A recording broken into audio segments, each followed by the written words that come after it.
Good evening everybody, and welcome to Dublin the Dam on the eve of International Pipe Smokers Day, which as far as I'm aware is all about sort of getting out there with your pipe and trying to remind people that smoking is not all about cigarettes, and it is also about pipe smoking, and it's not all bad, and it's about reminding people that pipes are cool.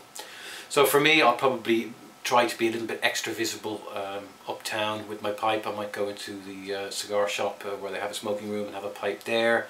I'm a little bit busy, I have a few things to do. So happy Pipe Smokers Day, and get out there with your pipe, and maybe you might even get a few questions. You might get a few people saying, oh yeah, I heard it's International Pipe Smokers Day, I read something in the newspaper about that. I don't know.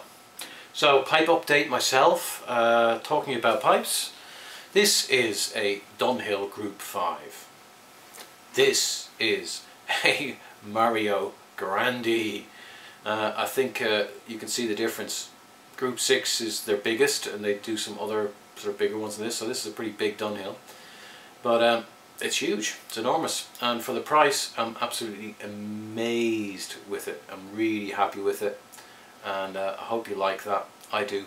Mario Grande pipes, they tend to be a bit way over the top and really not that nice, and I've been on the lookout for a nice straight one for some time, and this came along at the right price, and very happy with it. The join here was a bit weak, but I fixed that. It's a bit better now, but very happy with it. So there you go, that's the pipe update.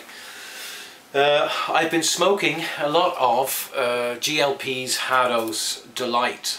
This is GLP's Haddo's Delight, which is a Virginia Perique, good dose of Perique, a little bit of Cavendish as well. And that's one of those blends that I love. It's an American blend, and it's very popular on tobaccoreviews.com, and it's quite strong. It's fruity, plumish, good dose of Perique, a little bit of Cavendish, and it just has that, you know, robust, strong tobacco flavours that I like. GLP's, of course, is a fantastic blender.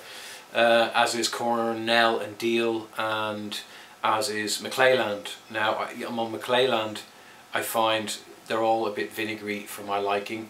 Navy Cavendish is my favourite, but you know, the terrible thing, I wanted to talk about this briefly, the terrible thing is we don't actually get any of those blends here sold in Europe, and to me they are the best. I mean, Cornell and Deal and GLP's are just superb. I think the only company really to match those two companies would be really Rattray's and Samuel Goethe or Goethe here in England. You know, they're the only two that I can think of that I would put on a similar standard.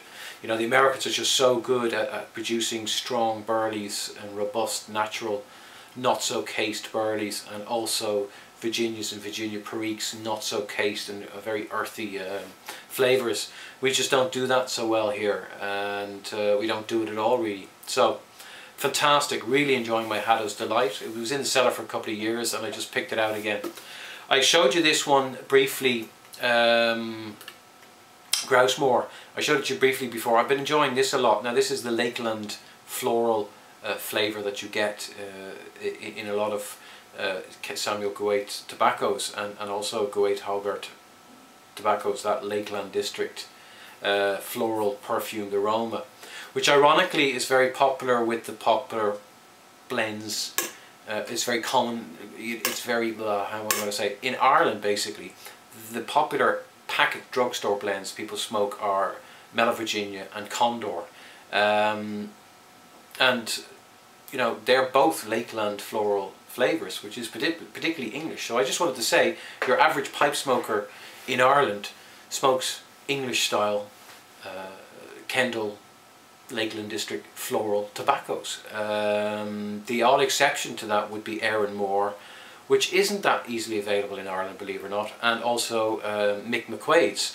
Mick McQuaid's now is much more fruity and less floral, and is quite a lot like Aaron Moore, not as sort of fruity, but very similar. So generally the English smoke Irish tobaccos, and they smoke Lakeland district style tobaccos, and this is a really top one. If you ever want to try that floral Lakeland flavour, Grousemore is a great one to start with. It's very fruity and it's quite light and it's thoroughly enjoyable. It will ghost a pipe, I should warn you, but I love it, and I really recommend this is a good one to try that. But as I said, don't sort of say, hey Pierce, why did you tell me that, Dub, because now my pipe's ruined. It is like smoking potpourri, but it tastes a lot better than you think. Another one I smoked, I popped recently, was Davidoff Scottish Mixture, and this is Virginia Perique with a little bit of Oriental in it, and maybe a little bit of Burley, and it's a bit disappointing actually. The whiskey casing is a little bit Danish, and leaving the tin open for a while will probably improve that, but it's a bit of a disappointment. And you know, I've just talked about my love of American tobaccos, blenders in particular. You know, I feel we Europeans don't case so well, and although Davidoff is a top maker, you know, again there's that slight Danish feel to that, a bit sugary, a bit soapy, and I don't really like it, so a bit of a disappointment. There we go. That's about it. That's the update. Just wanted to talk about some blends I've been smoking lately. I wanted to wish you all a happy International Pipe Smokers Day. I wanted to show you my new weapon. If anybody attacks me on the street when I'm smoking this, they're in trouble. This actually goes out to pipe friend CHS. He always says that the bits on them aren't so good. He says they're a bit thin here. Or clenching. Well, if I clench this with the dental work that I've got, I mean, I'll be paying €2,000 for the next dental visit. I hear what he's saying, but actually they're just too heavy to clench for me. I don't know how he clenches his pipes. He must have teeth built like, I don't know, granite stone. Anyway, very happy with my new pipe. Very happy with my Hados that was sitting in the cellar for a couple of years, and I rediscovered it. And I've got some tobaccos on the way. I've got some Burley, aged Burley flake that I'm sending to Requiem Pipes, and that will be on the way shortly tomorrow. I should be sending tins of tobacco to a pipe smoking YouTube friend on International Pipe Smokers Day. Now that's pretty cool, isn't it? I say bye for now. Happy puffing. I see you all later.